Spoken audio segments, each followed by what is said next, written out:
Hello and welcome back to another episode of Inside the Asperger Studios. Are you looking for an ASD life coach that you can connect with and that can connect with you? Someone who's with it and who knows what's going on in the world of ASD, someone who can help you and point you in the right direction and get you to where you want to go. Well, my next guest is that such coach. So sit back, relax, and grab your favorite beverage, and I'll see you on the other side. See you there. I wanna believe in the truth, but only see what I'm shown. Got the freedom to choose, but can't decide on my own. Follow what the group is thinking, bottle up my intuition till it's popping out. Hello, and welcome back to another episode of Inside the Asperger Studios. Today I'm joined with Tom Coursey, an ASD coach. Welcome to the show, Tom. Hi, Reed. Thanks for having me on. I heard a lot about you, and I know a few people that have been interviewed by you, and I was, kind of honored and flattered when you asked me to join your podcast. Not a Thanks. problem at all. It's an honor to have you on my show. Anyways, why don't you tell me a little bit about yourself? I'm recently retired within the last year from 9 to 5 work. I left the Veterans Benefits Administration in March of last year, where I was working on disability claims for veterans. And I had started kind of an endeavor a couple of years prior to that, doing some coaching with folks with ASD, and just really, hadn't put a lot of time and effort into getting more outreach. And just since I've been retired, there's just been, have a lot of time on my hands. So I've started working with a couple of other larger coaching organizations and taking referrals, and just, slowly been building up my practice a little bit. And it's been, I'd say it's been one of the most rewarding parts of my work career, has been doing this kind of coaching. All right, so what got you into be becoming an ASD life coach? I started coaching a long time ago. Generally, it was career and friend coaching.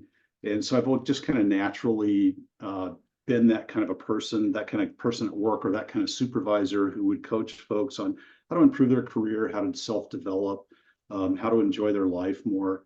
And then about 5 or 6 years ago, got introduced to a person who's really a family member by marriage, and he's on the autism spectrum, and he's just a really neat individual. And we would start spending time together. He's actually into anime. We watch anime. We've gone kayaking together. And it's just very interesting watching how his brain works. And we enjoy our time together. And his mom started a coach training program for ASD coaches, and asked me and my partner if we would like to participate in kind of her first course run through. And we jumped on the chance, and the rest is history. We learned a lot. I met a lot of individuals in the training program who were on the spectrum, and it just, one of the things that really struck me was how much support, how they are underemployed, how they are under advocated for.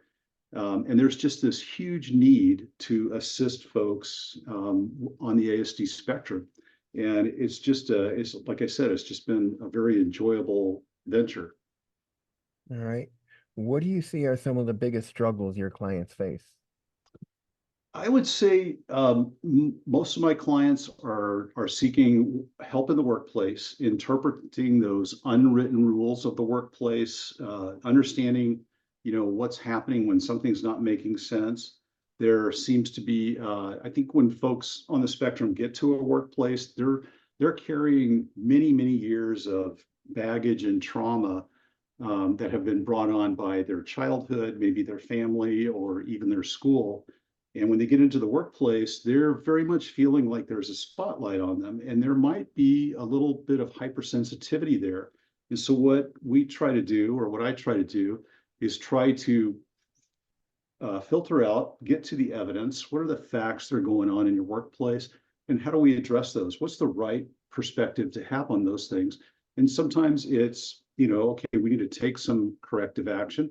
And sometimes it's just, we need to try to help normalize the client's perspective on this is something that everybody's feeling. I mean, there have been times in workplaces where I felt paranoid because I felt like I was being lied to, or not, my employer wasn't being truthful with me.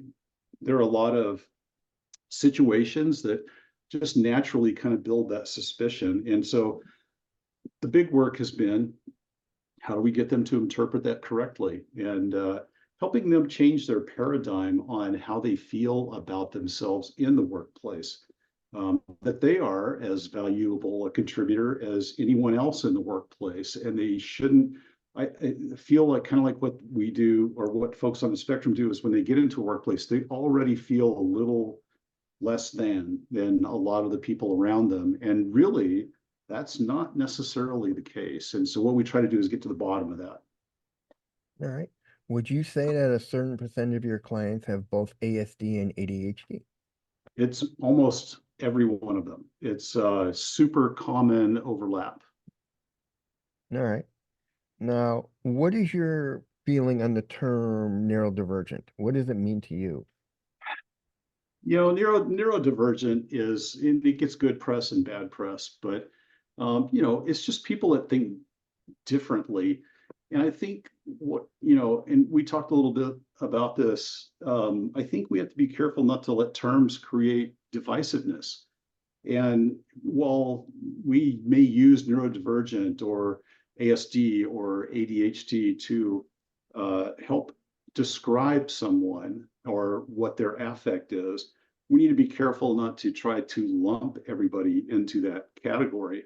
I myself, I don't have ADHD. I'm not on the ASD spectrum, but I share a lot of idiosyncrasies and tendencies that people in both camps suffer.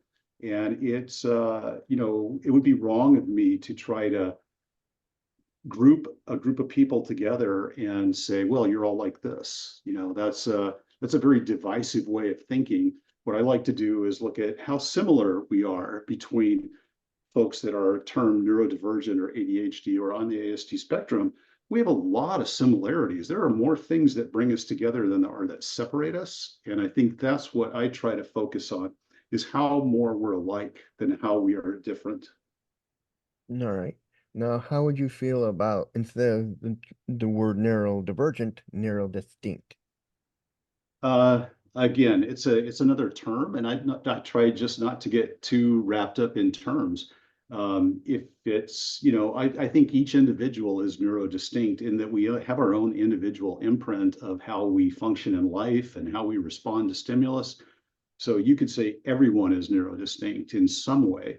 Everyone is neurodivergent in some way. So I think we just have to be careful not to get too much too wrapped around the axle on terms. They can be useful and they can be detrimental depending on how we use them. All right. What is a typical session like with you? Typically, if we've been going a while, I'll ask for first, what's on your mind? Because typically there's something that just can't wait. We want to get to it right away. And then, we'll talk about that. And then we'll kind of go through, we'll have a little back and forth about, well, what do you think about this? And, I'll give my opinion and maybe my observation, and then try to set them up with a decision point, like, well, you can either do this, you could do this, you could do this, try to give them some options. And then we'll talk about, okay, sometimes, there will be, depending on what we're doing, like if I'm trying to do career enhancement or a job search, then a lot of times there'll be homework. I'll ask them to do things in between sessions, and we'll have a portion of our session where we kind of follow up on that. And I think it's super helpful for folks to have an accountability partner, somebody who's not a family member, who's checking on them, because there's a huge amount of baggage that comes with family. And a lot of times, especially in our younger adults, they just have a really hard time having a parent be their accountability partner. There's just so much stuff that's gone on there. And that's not to say that they had a bad family life. It's just that kids are supposed to become independent adults. And I think they feel that reverting to relying on their parents for their accountability kind of infantilizes them. And so they want to avoid that. And so that's where I think coaches are really useful for folks as young adults when they're trying to make this, breakaway from from being dependent on their parents.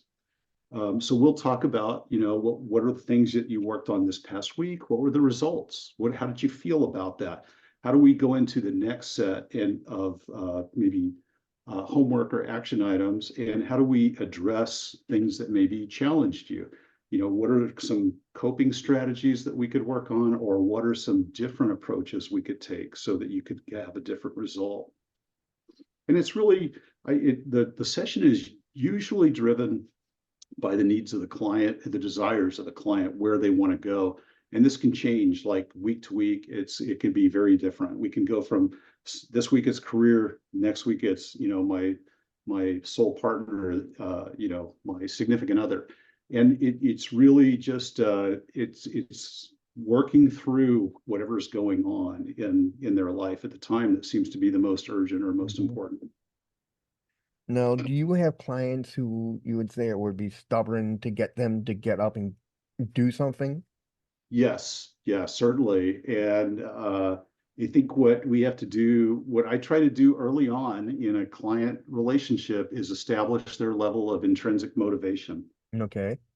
And if I can't establish that this person has not just been brought here by mom and dad, and I'm expecting me to work a miracle in that, they're living in the basement, they are totally into video games, they smoke weed a lot, and they don't ever leave the house, I might balk at that opportunity and really want to interview that young person and understand, are they intrinsically motivated to change their life? And they don't have to be out of overwhelm. They don't have to be, but they have to express some amount of desire in order for things to be different before I'll engage with them.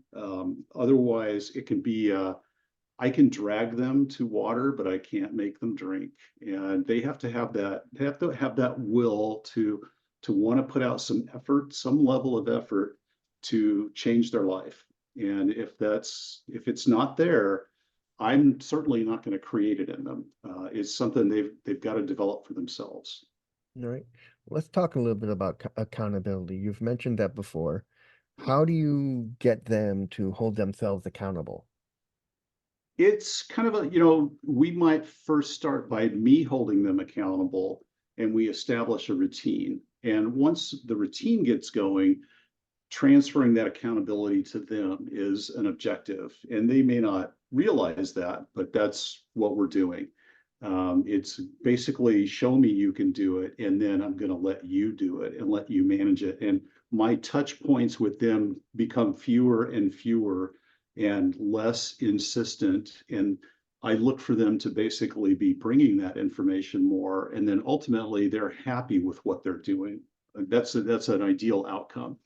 An unideal outcome is they don't ever pick up that torch. They don't ever, they don't ever find that intrinsic motivation, and they're stuck. And it's hard to get somebody unstuck. You've got to find the thing that tickles them into wanting to make a change. All right. Now let's get to know you a little bit more. Where did you grow up? I currently live in Central California, a little more northern than Central, near Sacramento, and I grew up there. Joined the Marines right out of high school, spent 8 years in the Marine Corps, and then came back. I picked up a trade in the Marine Corps. I was an electronics tech. I came back and I started working for companies like Motorola as a two-way radio tech. I went to a computer technician's course and became a computer tech at Hewlett Packard. I was with Hewlett Packard for about 15 years. By the time I left, I was managing a department of engineers. After that, let me think, where did I go? I went back to the federal government for a few years. I worked in an obscure little government entity called the Bureau of Reclamation, where we work on recollecting groundwater, recollecting rainwater, and distributing for folks to have, water for their homes.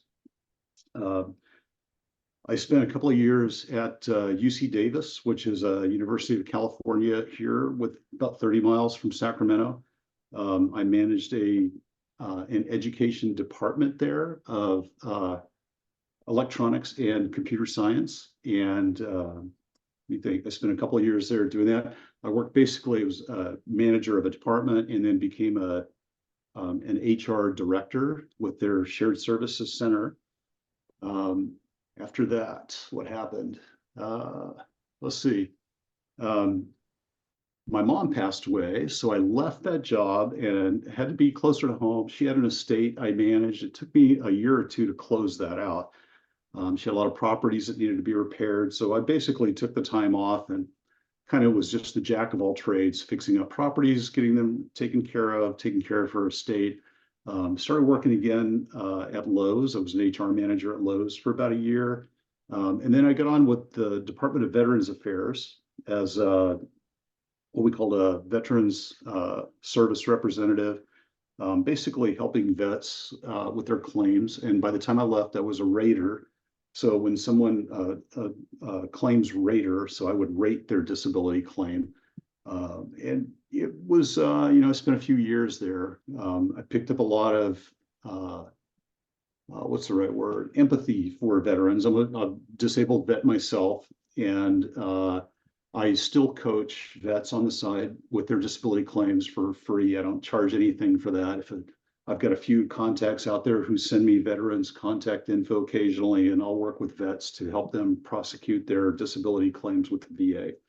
Because it's a very, what I would call an adversarial system. There are a lot of laws to prevent you from getting money. There aren't a lot of laws on your side to help you get that disability income. And then, I retired from there last year in March, and pretty much been doing coaching since. All right. What motivates you, inspires you, and drives you? I think when I feel like somebody, at least in my current situation, when I feel like somebody is taking full advantage of whatever I can offer them, that feels motivating to me. And I have a couple of clients who really challenge me. They come up with some really interesting problems, and it's super rewarding to be able to help them. All right. What's the best compliment you've ever gotten? I would say it's from one of my ASD clients who told me that since being coached by him, his total outlook has changed, his life has changed, his personal life with his partner has changed, his work life has improved, that it's just made a huge difference all around. And that's All right. a huge compliment. Okay. What's your biggest failure, and what did you learn from that experience?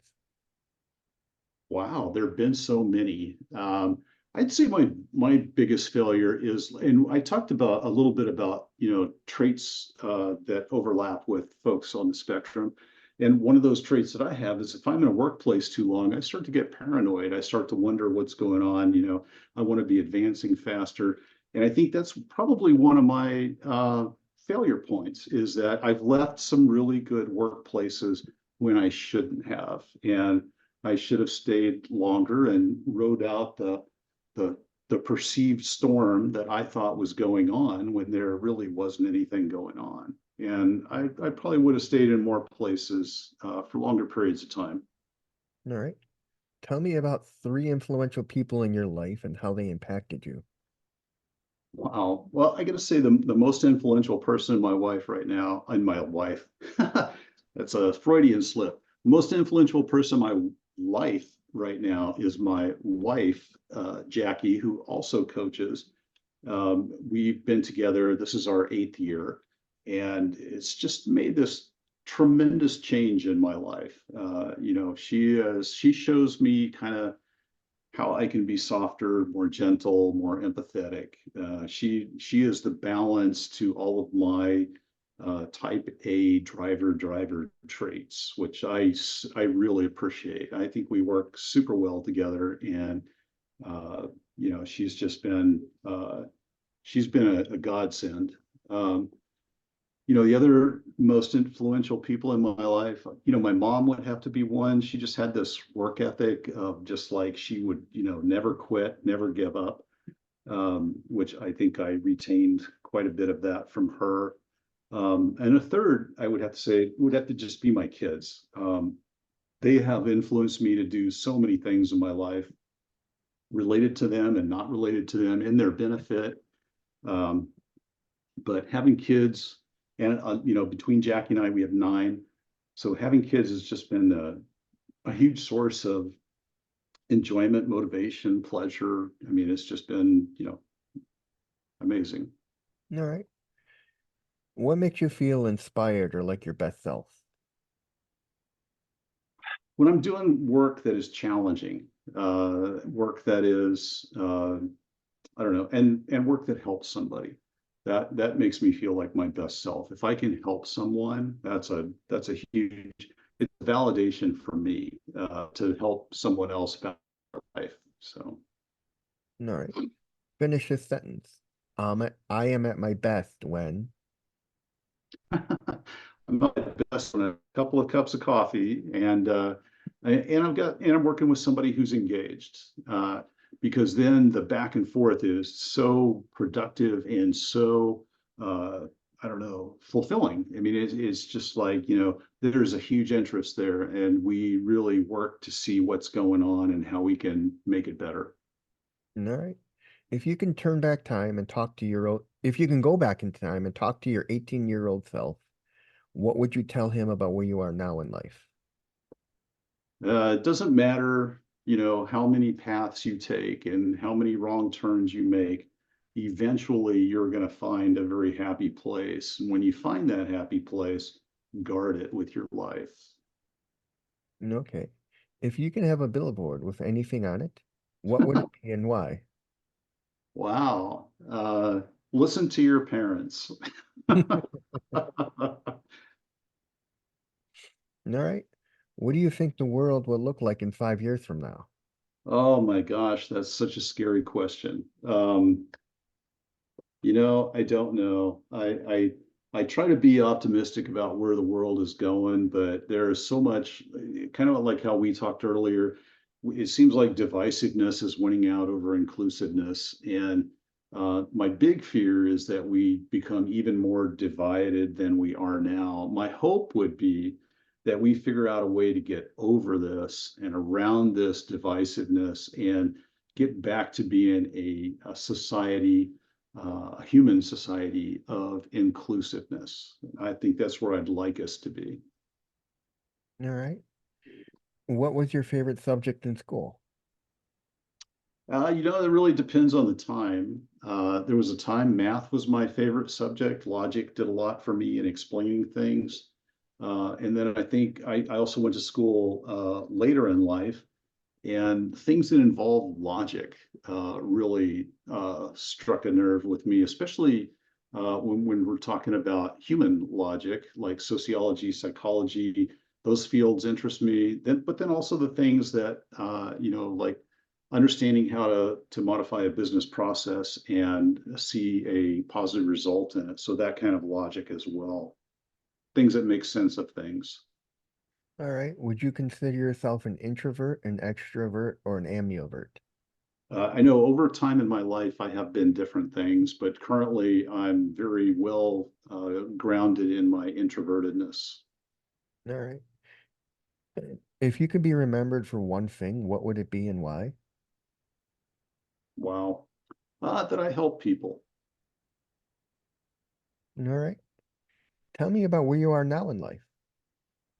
Now I'm in a pretty mellow place. Probably my only burning desire that I'm not doing a whole lot about is getting to travel. Really want to be seeing more of our country and of the world. I worked a long time to get to this point, and we have just a couple of items that are keeping us from that adventure. And one we have a kid at home still in high school, and he's getting close though. He's in his junior year. He'll be graduating next year, and I'm hoping that frees us up to actually, do that. I'm hoping to keep this coaching adventure going, because it is very rewarding, and it is really nice to be able to pass things on to other folks and help them with their lives. And that, if I could do the whole thing over again, I probably would be a counselor or a therapist and move in that direction. All right. Now we get to the point of the show everyone likes to hear. I just want to remind everyone, please like and subscribe to these episodes so I can put out more like this. Tom, what is your favorite word? My favorite word. I probably can't say it on your podcast. You can. I can, yeah. It starts with F, ends with K, and I think it defines so many things, and it is so flexible. It can be any type of grammatical usage you need it to be. A lot of people are offended by it, but I find it to be very inspirational and very indicative of a mood word. All right. What is your least favorite word? That's got to be something that's demeaning to women. When people use terms there's a favorite one in the British Isles that I just hate to hear, and it's just very disturbing. And it's a female genitalia item used to describe a person, and it just infuriates me. All right. What turns you on creatively, spiritually, or emotionally? Having a project, I would say my spirituality, I think I derive from working with my hands. And when I can engage my brain and my hands in solving a problem and creating something that solves that problem, that really motivates me and drives me. All right. What turns you off? Oh, what turns me off?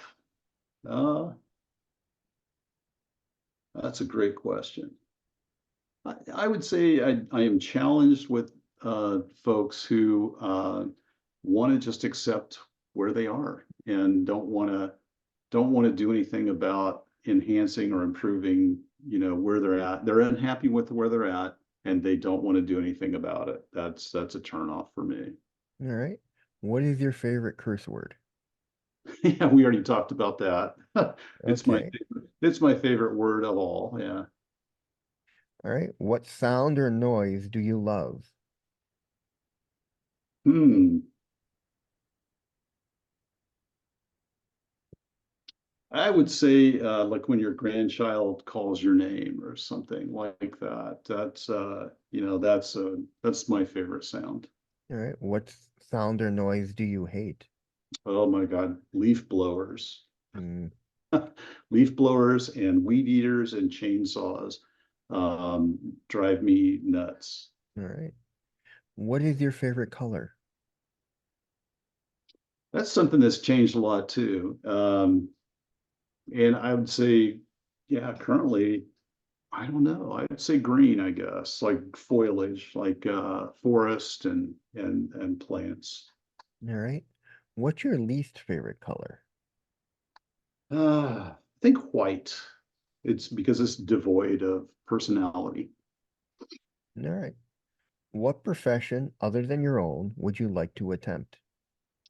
I would love to work on being a therapist. It's hard to justify spending 3 years in school though, and spending a huge amount of money to get there. All right. What profession would you not like to do? Uh, That's a great question. I've done so many professions. Probably work in food service, or fast food. All right. If heaven exists, what would you like to hear God say when you arrive at the pearly gates? Good job. All right. When you arrive at heaven, who would you like to meet? Wow. Well, hopefully any of my uh, loved family members that departed ahead of me, or those that depart after me. All right. What books do you recommend my audience read? Oh my gosh, what books? That's a tough question. I don't know. I've got to say my favorite book of all time is The Stand by Stephen King. It's a classic good versus evil novel, and it's just well written. All right. And finally, where can people find out more about you on the web? I have a website. It's objectivecoach.net. All right. And that was it, ladies and gentlemen. I'm Reed Miles. That was Tom Coursey, and I'll see you in the next one. See you there. Thank you, Tom. Thanks, Reed.